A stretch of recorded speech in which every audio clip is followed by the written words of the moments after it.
Giglio, queria começar agradecendo pelo seu tempo para conversar aqui no Future Print Conexão com você, nesse momento delicado que as empresas estão passando. Eu queria começar com uma pergunta que é: como que a gente se organiza para ter um tempo extra e seguir produzindo?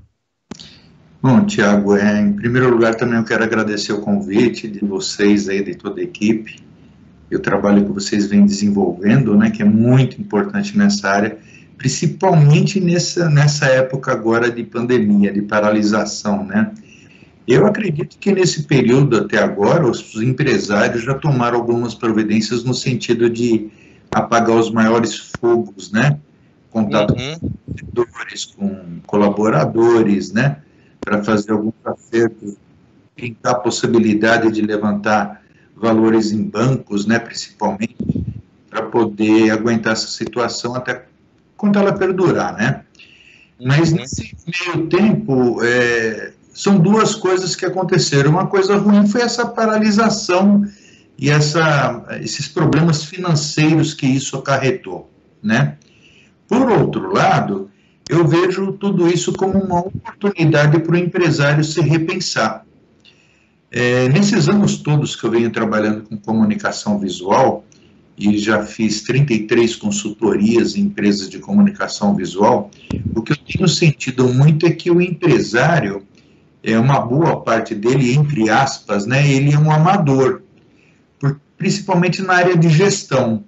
É uma área que ele não cuida muito, a maioria das empresas, por exemplo, não tinham controle de lucro, não tinham um orçamento adequado, uma precificação adequada, ainda chamavam os vendedores de vendedores e não consultores de vendas, né, que tem uma grande diferença aí nesse meio, e com problemas de produção, com problemas de retrabalho.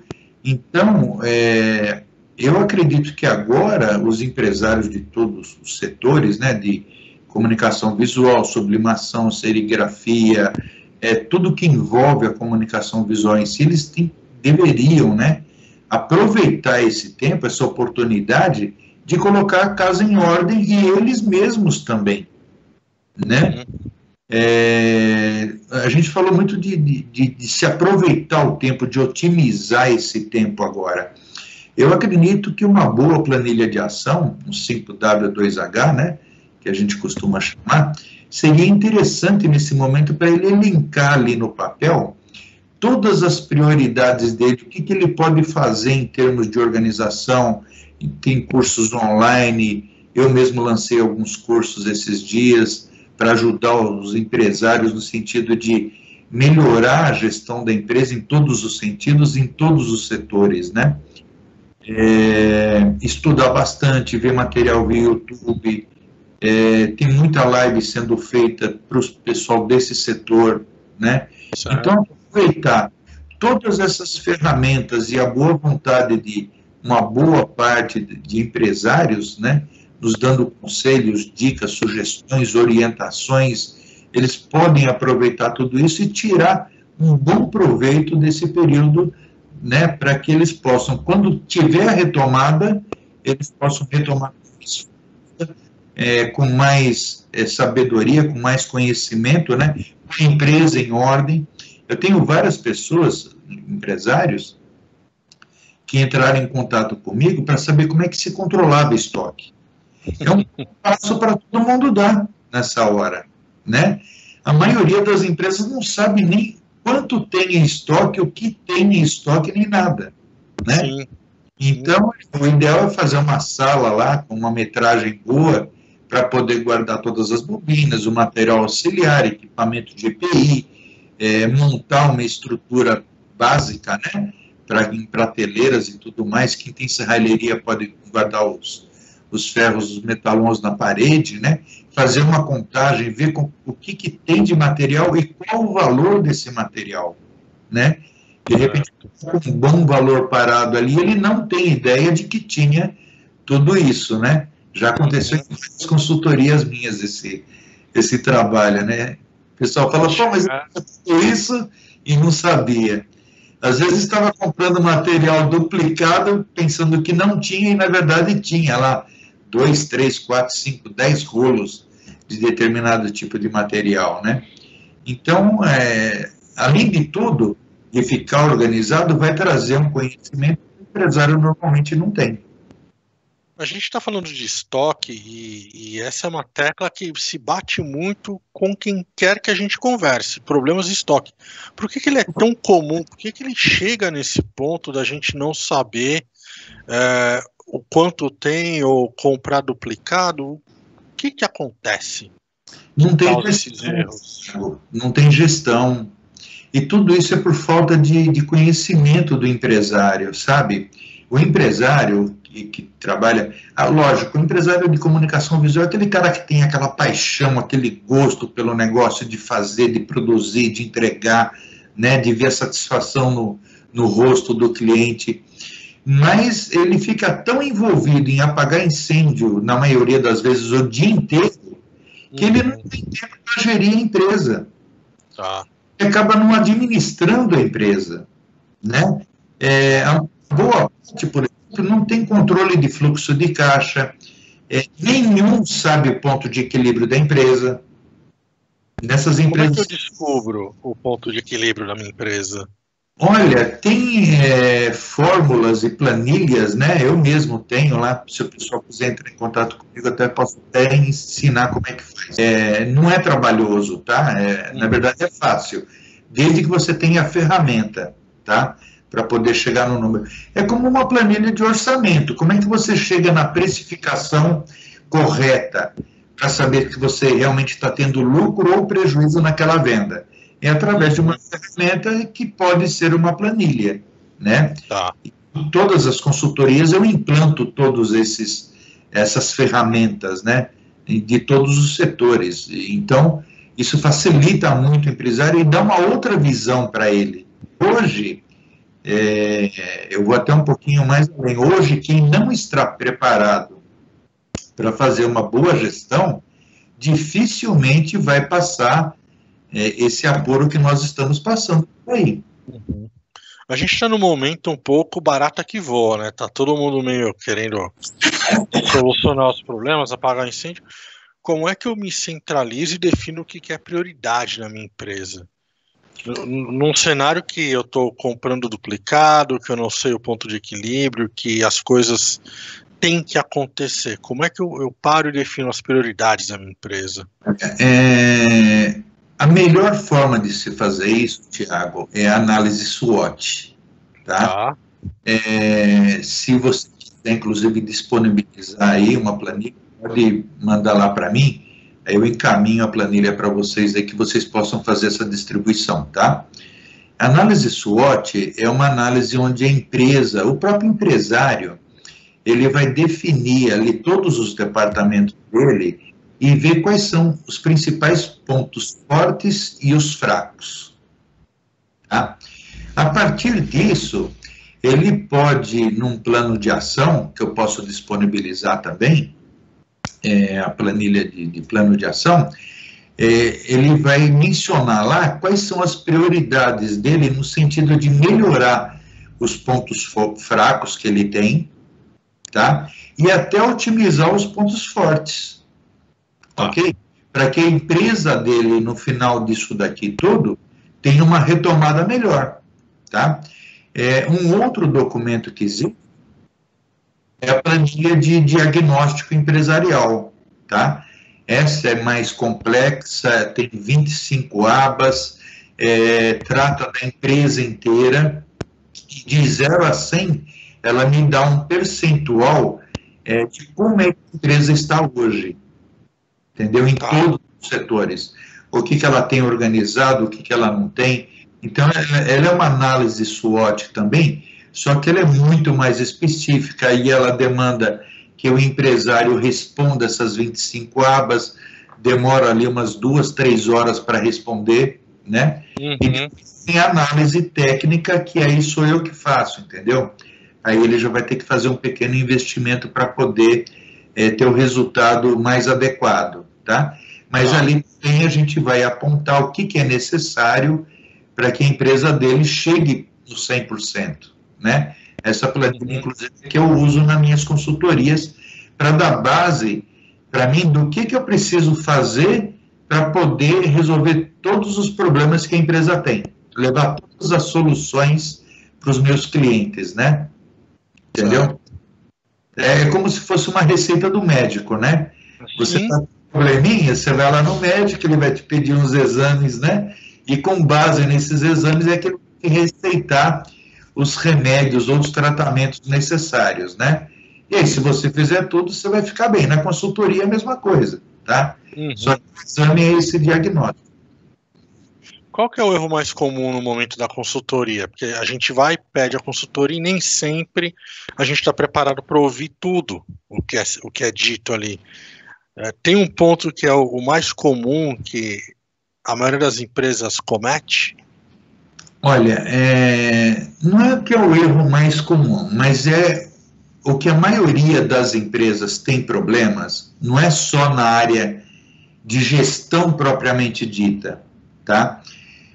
Todas as empresas que eu fiz tinham problemas sérios de retrabalho, problemas com prazo de entrega, problemas com rotatividade de colaboradores e problemas de desperdícios, tá? Em geral, né? Por exemplo, você tem uma ordem de produção de uma fachada e aí o pessoal sai para fazer a instalação. O pessoal foi lá fazer a instalação, chegou lá no local da instalação, esqueceram a furadeira, esqueceram o parafuso, esqueceram o alicate, esqueceram a escada, esqueceram isso, a corda-vida, equipamento de EDP, esqueceram um monte de coisa. Aí tem que voltar na empresa, né, para poder pegar esse material e volta para lá, e quando chega lá, constata que esqueceram mais coisas. Às vezes até produto que tinha que ser instalado. Né? Sim. Então é um problema de desperdício muito grande, é uma total falta de organização. Ou seja, não tem um briefing adequado. Tudo começa no briefing, né? O consultor está vendendo e você tem que fazer um briefing adequado. O meu briefing, que eu resolvo esse problema, né, graças a Deus, ele tem 10 páginas, cara. Entendeu? O consultor passa ali 1 hora preenchendo o briefing, mas o que acontece? É 0 erro de retrabalho. Já vai focado. É 0 erro de prazo de entrega. É 0 erro de instalações. Você entendeu? Tudo que é necessário para a empresa poder trabalhar com calma, com tranquilidade, com segurança e redução de custo violenta, né? Começa no briefing. Certo. Entendeu? Você fez um briefing adequado, o orçamentista vai conseguir também montar um orçamento, fazer a precificação também adequada. Ele vai saber qual é a quilometragem de ida até o cliente, se lá para fazer a instalação você vai precisar de comprar lanche ou jantar para o colaborador da instalação, né? Qual o horário que vai precisar ser feito, tem muito local que é só depois das 10 da noite, né?